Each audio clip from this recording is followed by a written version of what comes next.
Am I live? Check, check, check. Let me check my microphone.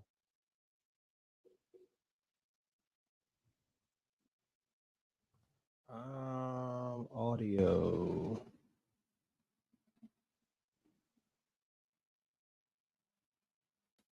Check, check, check, check. Check, check, check. Okay, Bluetooth. Wait a minute. Check, check, check, check. Check, check, check, check. Okay. Let's do this.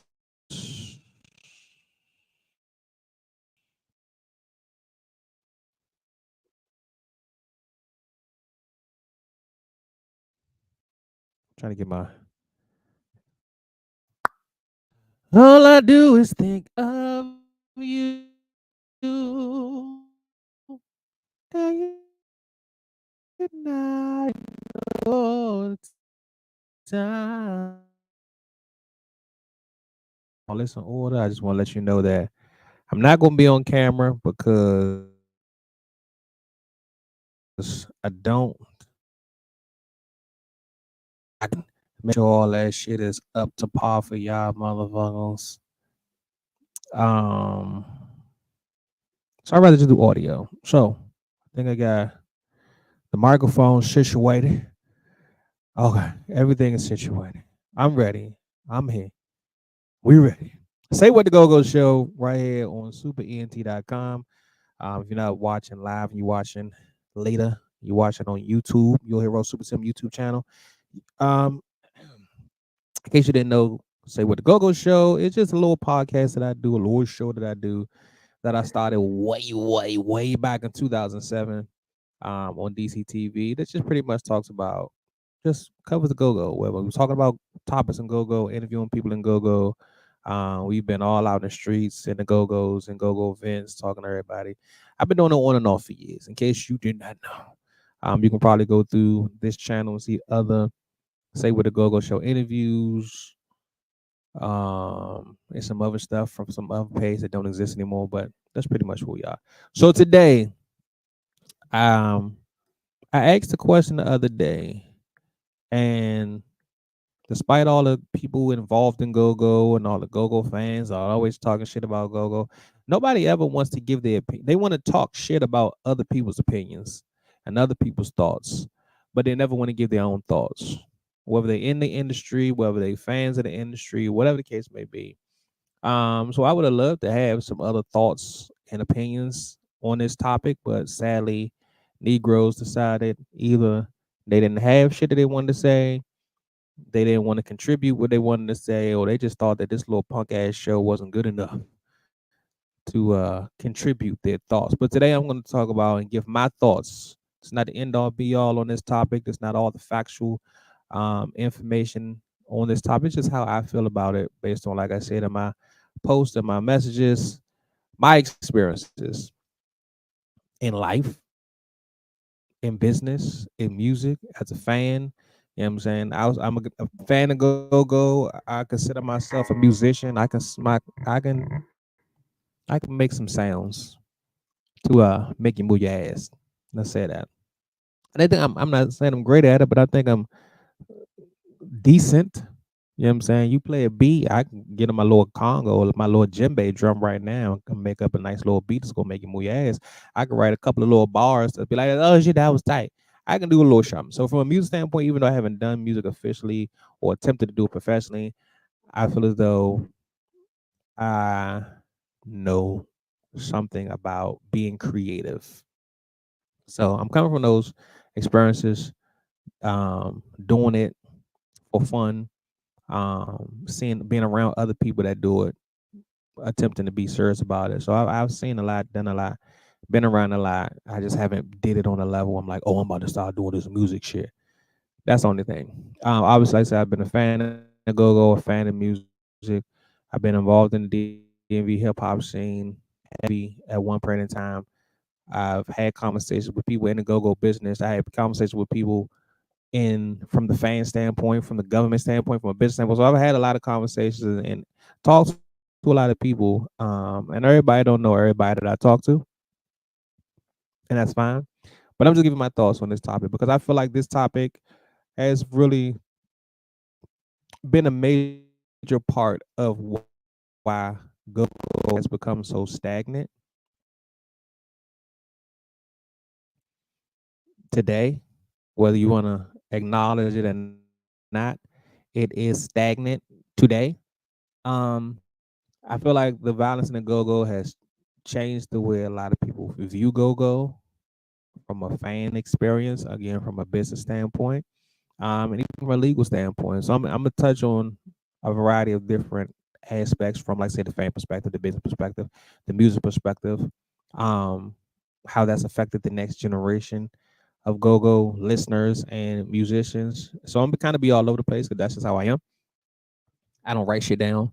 I just kind of had some thoughts in my head and just go with those thoughts. So for those who aren't old enough to know, um, sadly, during a point in go-go history, the when go-go started to become bigger in the '90s, it was a thing to be known in the go-go. Now, before in the '80s, you get your name called out. You know what I'm saying? In the go-go, that let people know that you were an important person. It gave you street cred. It showed that you was an important person to the point where the people in the go-go band know who you are. You know what I'm saying? I can It's certain shows I can go into and certain go-go faces who play in bands that everybody know. I can be walking, I can be rolling down the street and see somebody in the street and be like, yo, what's up? Or they'll say what's up to me before I even see them.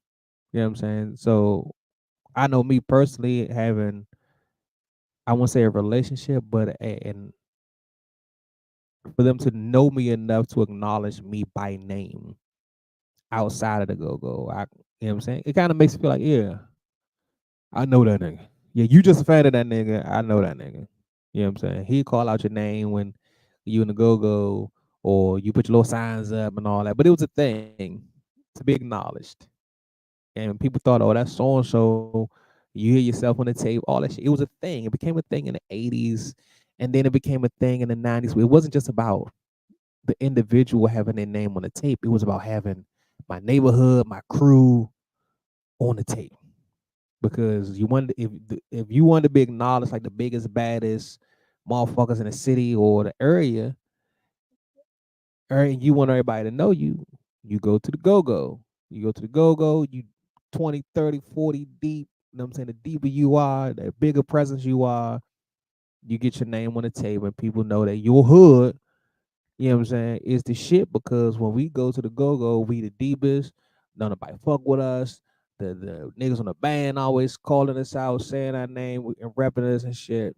That became a thing. And it became competitive to the point where your crew and my crew is here, and we in the pit, and it kind of gets to a point where the male ego and some other drugs and alcohol is involved, and it goes from we trying to be the biggest, baddest hood in here, you know what I'm saying, push us out our spotlight, as opposed to just coming in there and having a party. And it turned into a lot of violence. You listen to a lot of tapes during, I'd say, like '93 to like '99.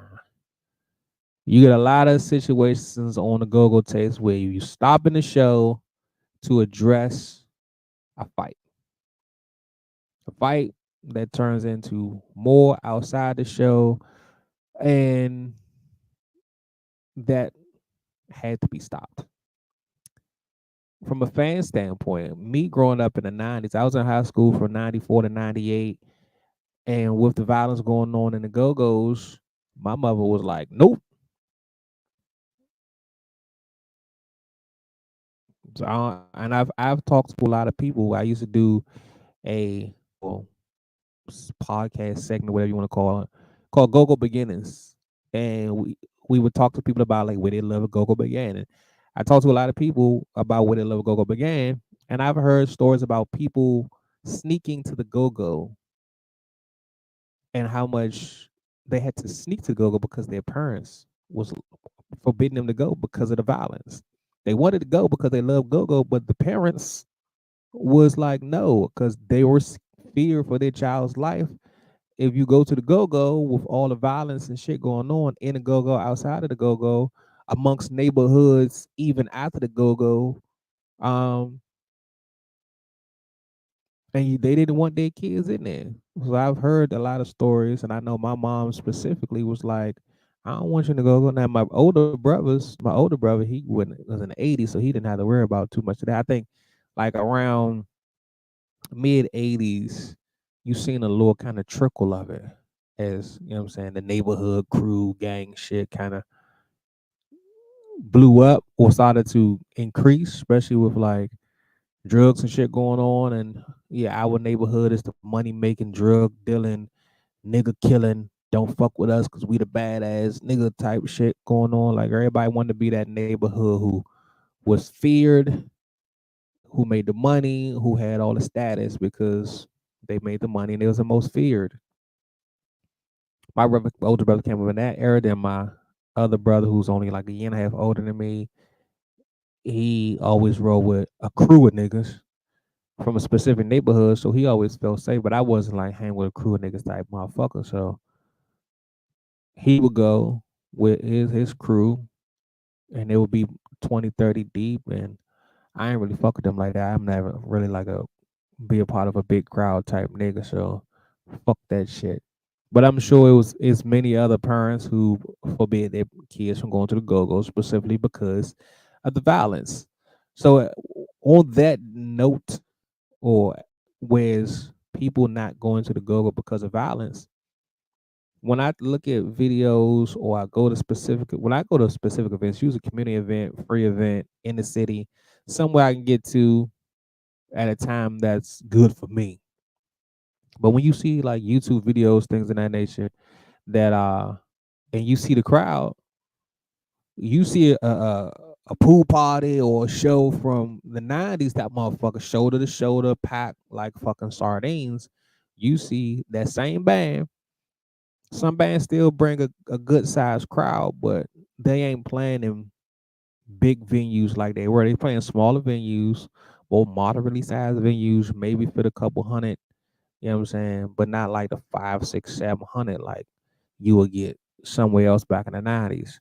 And it's a reason for that because I've had these conversations with people online, us 40 and over, like, yo, the band's still shouting out crews, shouting out neighborhoods. That neighborhood ain't there no more because all them niggas that was in their teens and early 20s in that neighborhood back in the '90s, they either dead or in jail. A lot of them dead or in jail. The violence in the go-go's and the violence in the community that spilled into the go-go's or even started in the go-go's. A lot of the fan base dead or in jail. It got to a point where some motherfuckers just got tired of that shit and stopped going. So from a fan standpoint, and it's also a business standpoint, you can't maximize the amount of money you make if your fan base is dead in jail or just don't want to come because they tired of what the fuck might happen by me going to the go-go. So if you're a band that been around since the '90s and you looking at your crowd and you seeing your crowd is not what it used to be, can we not ask the question or have the thought that part of the reason why your crowd is not as big as it used to be because, you know what I'm saying, the older people and about that life, you know what I'm saying? A lot of people tired of that shit. Stopped going a long time ago because they was tired of that shit, and other people dead in jail. And you still got people that go, but again, it's a question, it's a thought. Is a part of the reason why the crowds are not as big as they used to be because of the violence that's taking people away from us, either through dead or in jail, or the violence took other people away because they got tired of going to the go-go all the time and shit always kicking off. People's parents telling them no, you can't go to the go-go, so they never really got into the go-go live go-go culture to be a consistent fan because they never got into it in general because all the violence kept them away from it. So you got people who went to the go-go, stopped going to the go-go because of all the violence, and you got other people who didn't even start going to the go-go because of the violence. So how are you growing a fan base if the violence in the go-go is keeping so many people out and stopping so many people that were going and now don't want to go? And then got killed, a huge percentage of that group, but it's part of that's part of it. You can't act like when shit happen in the go-go outside the go-go and somebody get killed, somebody killed, somebody do the killing, somebody fights, whatever case may be, people get locked up, whatever. All that shit, you can't act like that isn't a thing that we need to think about. So from a business standpoint, you got clubs who's spending all this money to pay for the band and all that shit, trying to make money off go-go, and they're getting a bad reputation because like you go to this club, they always fighting in that club. They always shooting in that club. You don't know if you're gonna make it throughout the night if you go to this club. So now they gotta make money. So what do? They stop go-go's. So we're gonna do something else other than they try to do everything in their power. They try to dress code, they raise the prices, they raise the age, you know what I'm saying, age minimum. But then the other thing they did, grown and sexy. Grown and sexy. And I've made this comment. I'm tired of listening to R&B music at the go-go. But you know what? Everybody who defends grown and sex is like, oh, you got to get the ladies out there because we get the ladies out there and the ladies dancing. It's a different type of dude comes to a grown and sexy go-go than it is that goes to a crank go-go. I guess you can put that in quotation marks. It's a more aggressive hood nigga that goes to the straight crank go-go, and more the laid back chill nigga that's trying to get, you know what I'm saying, a female to take home goes to the grown and sexy. So grown and sexy has been able to sustain a market, a fan base, because more clubs will book a grown and sexy band over a crank band, because a crank band gonna bring hood niggas, grown and sexy gonna bring the grown sophisticated motherfuckers. But what does that do for the music? Because if all you doing is R&B covers, what happens to all the original music?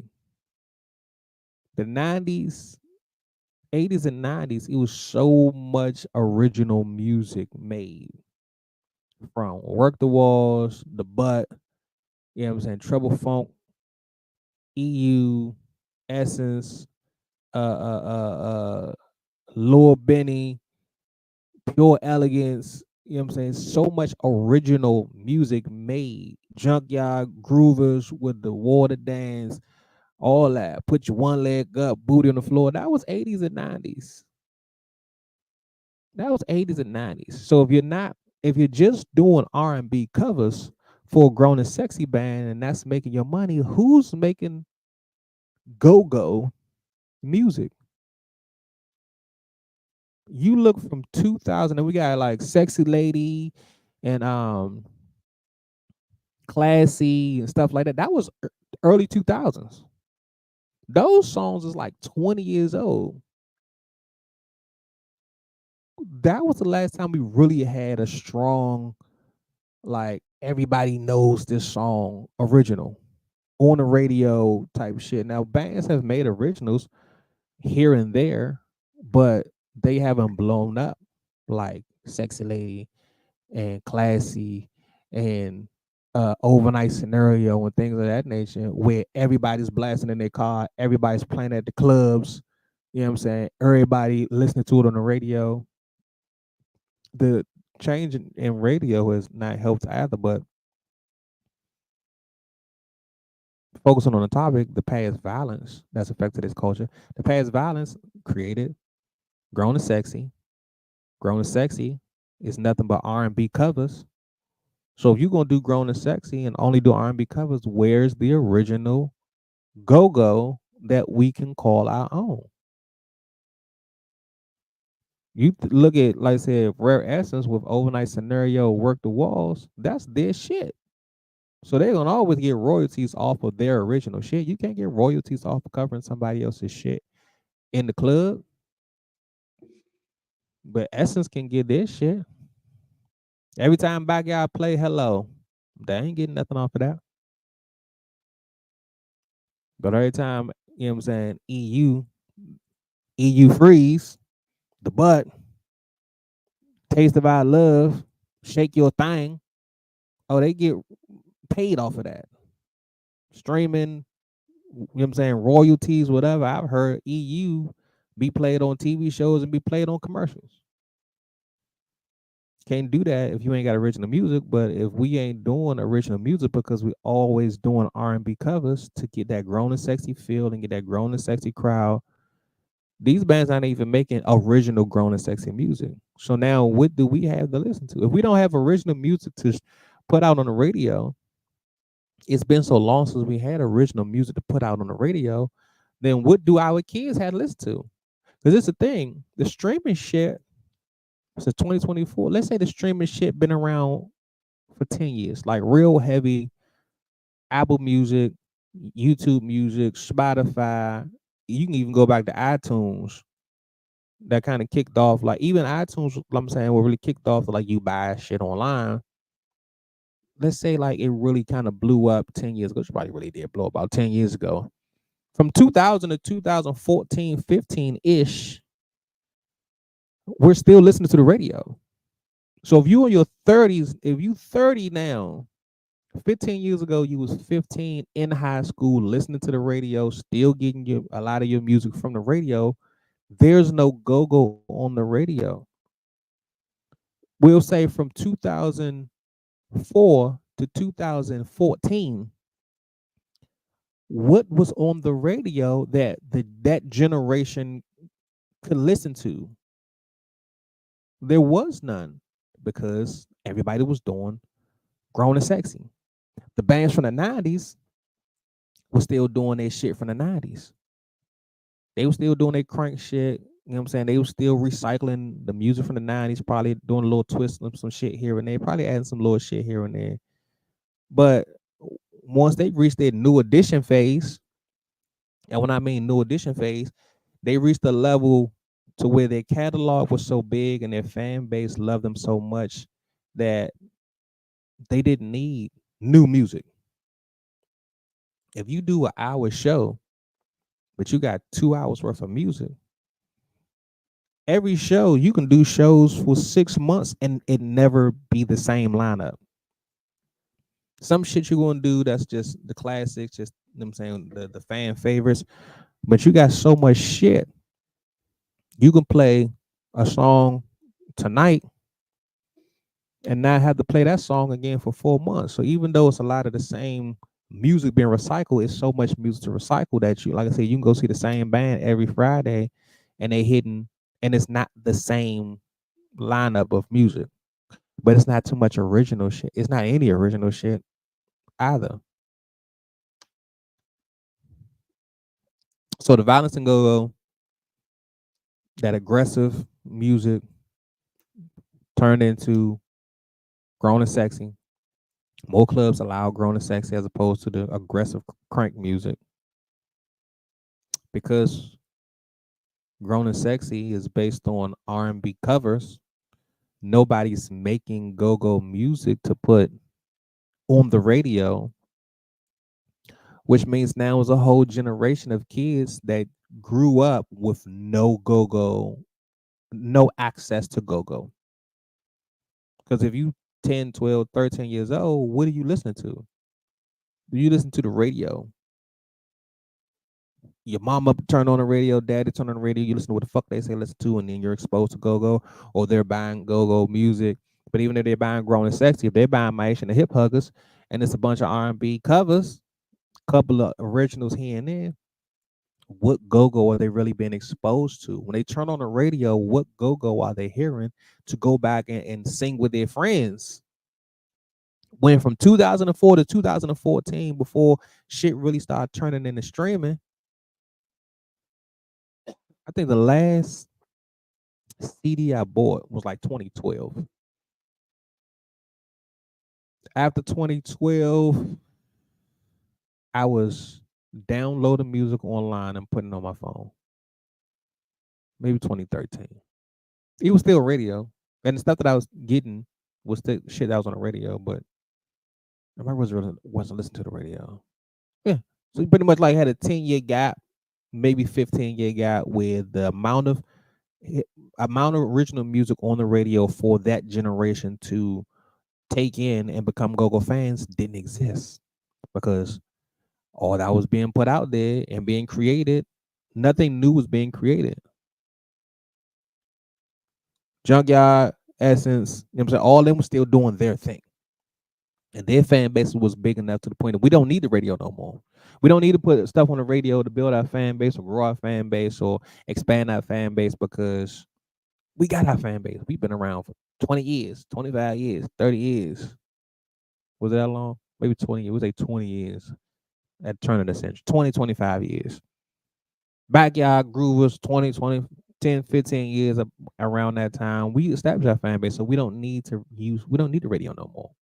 So for now, the bounce beats, you got bounce beats and grown and sexy coming into the picture, but ain't nobody putting bounce beat on because bounce beat, ugh. You can't put covers like that without the right licensing on the radio. All because Violence in the Go-Go stop those crank bands from being booked in clubs, closed down a bunch of clubs. And now the only thing that can find a space is grown and sexy. So from a business standpoint, who's making all of where's the money being made? Because if you getting on this little stage at piano keys or this little stage, we ain't even getting like performance venues. We didn't get the Icebox where it's just a space with a stage. We getting restaurants, bars, lounges, where you gotta you find a space for a stage and then you got tables and chairs all in the fucking way, and you gotta dance around some tables and chairs because the actual performance venues aren't booking go-go the way they used to because the crowd's not like they used to because the violence pushed all that away, pushed a lot of those fans away. Because the last thing you want to do when you're 25, 30 years old and you got 2 kids now is go to the go-go and get shot. You ain't with your crew from high school and early 20s. Everybody in the moved out their mama house and spread out all over the DMV, all over the city. So now if you go to the go-go, you might get your 2 or 3 homies that's still around that you still kick it with, and y'all go chill. But y'all ain't going on the same shit. That crew of 20, 30 motherfuckers, it's not about 3, 4 y'all for a variety of reasons. So a band that was putting about 6, 700 a night, now getting about half of that. And a lot of people say, "Oh, they still packing them in." They packing them in smaller venues, which means less money. If you still charging $20, $30. He charges $30. $30 for 700 people is $2,100 at the door. $30 for 300 people is $900. You do the math. 900 or 2,100. They still packing them in. They still getting good crowds. But the reality is they getting in smaller venues that are desperate for those couple hundred, 200 people to go to the bar, to buy some wings, to buy some chicken tenders and shit like that to make that money. The big venues, we ain't even doing. We do Chuck Brown Day free at the park. You know what I'm saying? The government did that. But before the government did that, what was we doing Chuck Brown birthday? 930 Club. I think the 930 Club will have all those bands in the 930 Club today. They will probably do that. But it got to a point, one, they was doing it because it was Chuck Brown, and Chuck Brown's crowd is obviously different. And any band that plays on that shit, everybody respected Chuck Brown to the point where they ain't coming out with that bullshit. Even if you fuck with Backyard, Junkyard, 911, whatever the case may be, whatever you do at a regular go-go with them bands, you know not to come in and disrespect Mr. Brown. But what venues now that we have like the Anthem down on the wharf, stuff like that? they're not booking us. Union Market, they're not booking us. The spaces that are performance venues aren't booking GoGo because GoGo is not bringing in the numbers like they used to because the motherfuckers from the 90s, where all the violence was going on, dead in jail, outgrew that fucking bullshit, decided not to go because they started to get older. They valued life better, more. It wasn't about the partying and shit. And now that their kids is grown, their kids don't know shit about go-go because there was no original go-go to be put out there for us to share our kids. I talked to somebody the other day and asked her if she like go. This person is 34, 36. She was like, I ain't never like go-go because I didn't want to listen to what my father listened to. She didn't want to listen to the same music her father listened to. But so many of us were influenced, our musical taste was influenced by our parents. So yes, you have some people that don't want to be associated with their parents because oh you old. But you got a lot of us who are influenced by what our parents listen to and we like what our parents listen to and now we want to listen to it. But how can this next generation listen to go-go when we weren't listening to go-go because there wasn't anybody going to the go-go? There was no go-go on the radio to play at the cookout in the car. So how was this generation of 35 and under, where's their go-go? Even the ones that was doing bounce beat. You know what I'm saying? That was on bounce beat back, you know what I'm saying, 10, 15 years ago. They in their 30s now. They was in high school 15 years ago. Bounce beat came and gone. You got a couple bounce beat bands. But again, where's the original music? Even those bands is like they just gonna do a bunch of bounce beat covers. They gonna do a bunch of covers to the bounce beat because the covers is the chill shit and the quick easy shit. If people gonna go and do the covers and love to sing along, you ain't gotta create music, introduce somebody to your song, get them to grow and love it. You take a song that they already know and love and can sing along to and put your go-go beat, your crank beat, bounce beat, shit, whatever to it, and you sell tickets.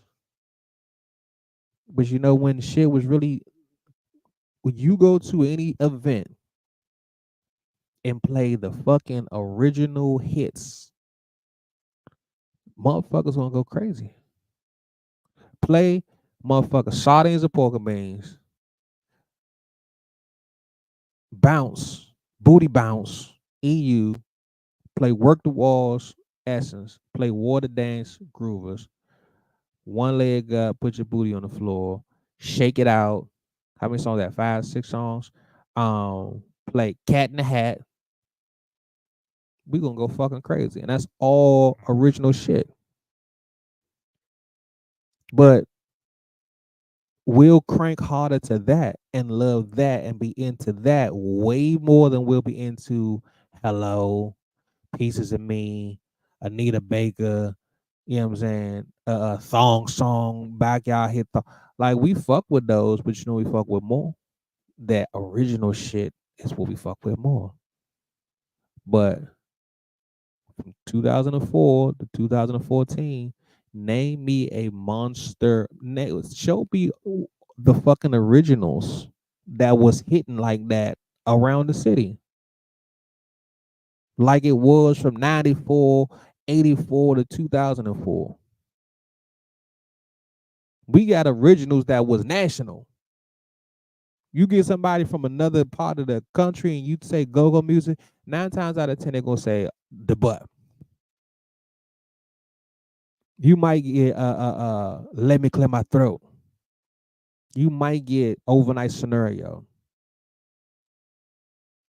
But they're not when I talk to a lot of people from outside of DMV, they don't fuck with go-go because all go-go is to them, oh y'all just play up people music. Yeah, we started out doing the top 40s and we've always done some type of cover throughout the history. I've never known go-go to be this cover heavy. Go-go is this cover heavy because Grown and Sexy became a thing because the crank music had niggas going crazy. had different crews and neighborhoods and hoods literally fighting for attention, which turned into fighting in the club, which turned into violence outside the club, which made clubs shut down. Bands had to redo their shit. I think Junk one time just kind of went grown and sexy and as it used obviously it was Junkyard, but at one point it was called Another Side of Junk. It was a grown and sexy side of Junk. They stopped doing, you know what I'm saying, the hood crank shit because they seen the hood crank shit was fucking up the money. So they did Another Side of Junk. The grown and sexy side. We're gonna do the grown and sexy for these people. We're gonna do the crank shit for these people to make sure that we can still get booked. Oh no, we ain't doing that rough at all shit no more. We just doing we got this other side of Junk that's laid back, chill, grown and sexy. So if you want to talk about, comment on how you feel though, on what I said first and foremost. You can comment. You can message me. We can have more conversation. More people can come on. We can do a part 2, part 3, part 4, part 5. It'll make a difference. At Your Hero Super Tim on Facebook. With them on Twitter, Instagram, TikTok. Follow me. Comment right here on YouTube or right here on. No, you gotta do it on YouTube. Comment on YouTube. Shit. Message me wherever, email me, yourherosupertim@gmail.com. You want to add just your part of the shit, your thoughts to the shit. We can do, like I said, a part 2 with you on it, part 3 with somebody else on it. Add all y'all motherfuckers together. Do a round table. Don't make a goddamn difference. I'm down for it all. You let me know what's good. That's all my thoughts because I don't want to keep repeating myself. Your Hero Super Tim. Like I said, follow me on Instagram, Twitter, Facebook, and TikTok. Had this conversation when you all listen to this little podcast, y'all. This nigga did. And y'all had a conversation. You ain't got, I don't even need to know that you had the conversation. As long as you're having a conversation with fans, people in the industry, about what I said, about what you think about what I said, about what you think about the topic, maybe we can get back to a point where we can kind of get go back to being more original based music, not just original based, just more original music that our kids can listen to, we can party to with our kids, get more youngins into go-go, see more money made in go-go, more opportunities in go-go. Because I always hear a lot, like these youngins don't see go-go musicians living a good life. You got too many go-go musicians that's still working 9 to 5. So like, why would I do the go-go shit when you ain't even making money like that to not have to work a 9 to 5? It look to a lot of these youngins, go-go is a hobby. You work this job and you do go-go on the side. You fuck around and do that go-go shit, make a couple of dollars, but you ain't dependent on that shit because you still work this 9 to 5. You still work that 9 to 5. Who are you encouraging to do music if the music ain't making you no money like that for you to eat off your music? So I'm hoping that this can start some conversations that will allow some ideas to be created and some action to be put into motion that can grow go-go to a better place than it is today, a better place than it was in the past, and a better place for us to be in the future. So, on that note, catch me in the streets, catch me in the studio, catch me online, because if you ain't there, you ain't nowhere. I'm Hero Super Tim, and I'm out.